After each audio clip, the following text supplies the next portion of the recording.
Thank you, Chairman Durbin. I just want to start by offering my deepest condolences to the families and loved ones of the victims of two horrible tragedies we've just seen this week in Atlanta and in Boulder, and to thank first responders and in particular to mourn the loss of Officer Eric Talley, who by all accounts acted with the courage we expect of law enforcement, a father of 7 killed in the line of duty. We have to do everything we can to prevent further senseless tragedies and not simply accept the frequency of mass shootings in our nation. If I could, Ms. Thomas, one of the things that Senator Cornyn and I have done to try and make progress in keeping guns out of the hands of those who shouldn't be able to get them is we just reintroduced the NICS Denial Notification Act. It's a common sense bill that would require federal authorities to notify state and local law enforcement when a person prohibited lies on a background check to allow them to intervene. It's a bill that's co-sponsored by Senators Grassley and Graham, Leahy and Klobuchar, endorsed by Giffords and the FOP. I appreciate that you highlighted that bill as well as Senators Durbin and Grassley earlier. Can you help explain why it's a critical warning sign when a person prohibited tries to buy a gun, fails their background check, and why timely notification of law enforcement might help save lives? Absolutely. Thank you for that question, and thank you so much, Senator, for your leadership on this issue. It is so important that we understand that when someone fails a background check, that is because they either have a felony conviction or an appropriate domestic violence misdemeanor conviction or a mental health prohibition. These are situations where an individual presents a risk to themselves or others, and we want to make sure we're doing everything we can to keep guns away from those individuals. So when someone goes to buy a gun and they fail that background check, often it means that they might be intending to do violence, particularly in the case of domestic violence. Guns present an incredibly high risk to individuals involved in those relationships. So by notifying law enforcement, giving law enforcement an opportunity to follow up and ensure that that individual isn't acquiring guns through other means, we can prevent harm. And I just must say that closing the background check loophole, ensuring that we have background checks on all gun sales so that it wouldn't be easy then for those individuals to simply go to an unlicensed seller to acquire a gun that they aren't able to get from a licensed gun dealer, would be an excellent addition to this kind of law, because it ensures that we're closing those opportunities for individuals who shouldn't have guns.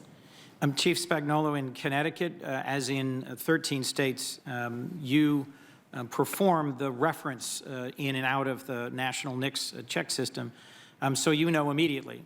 There are 37 states that don't. One of the other states, like Connecticut, that follows your practice, in 2016, there were 700 investigations, 350 convictions. Roughly 100,000 people every year fail a background check for the reasons Ms. Thomas just cited. How does making sure that state and local law enforcement have prompt access to information about those who fail background checks help keep your community safe and would help keep our nation safe if that became the law of the land as this bipartisan bill proposes? Thank you, Senator. I think that having that information for law enforcement will be beneficial to investigations. You know, we work closely with our federal law enforcement partners and the FBI and the ATF, and it would be great for us to have a database where we know that criminals that we're looking at for other activity and violent behavior had attempted to secure a weapons permit to buy a gun. I just think that that's information that we could expound upon and utilize in our investigations to keep our community safer. Thank you, Chief. Dr. Rogers, if I might, my hometown of Wilmington, Delaware, has been working hard to address a grave and serious and ongoing gun violence epidemic.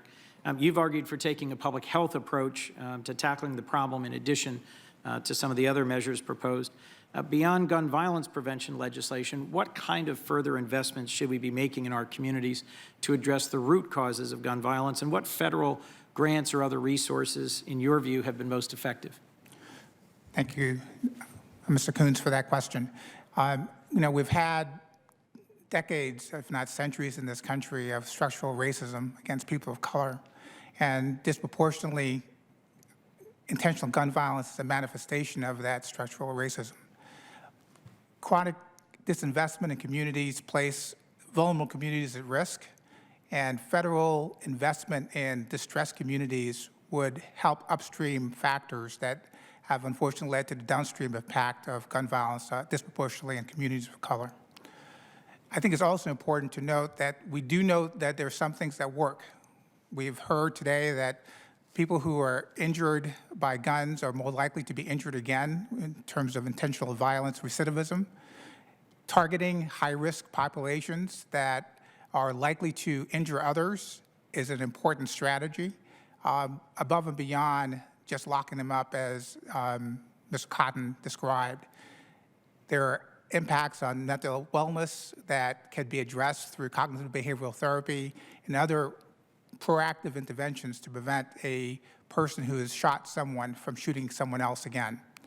Furthermore, I think there are opportunities on the table to look at secondary violence prevention programs, such as mentioned Chicago CRED or our Heartland Alliance program that looks at giving ready, available jobs to citizens who have been victims of gun violence and providing them with transitional jobs and opportunities and cognitive behavioral therapy to help prevent them from becoming victims of violence once again. So taking a targeted approach to individuals who are at the highest risk of gun violence and finding ways to address their needs in a way that prevents them from injuring others would be a positive way forward above and beyond issues around gun control. Thank you, Dr. Rogers. Thank you to our panel. Thank you, Mr. Chairman.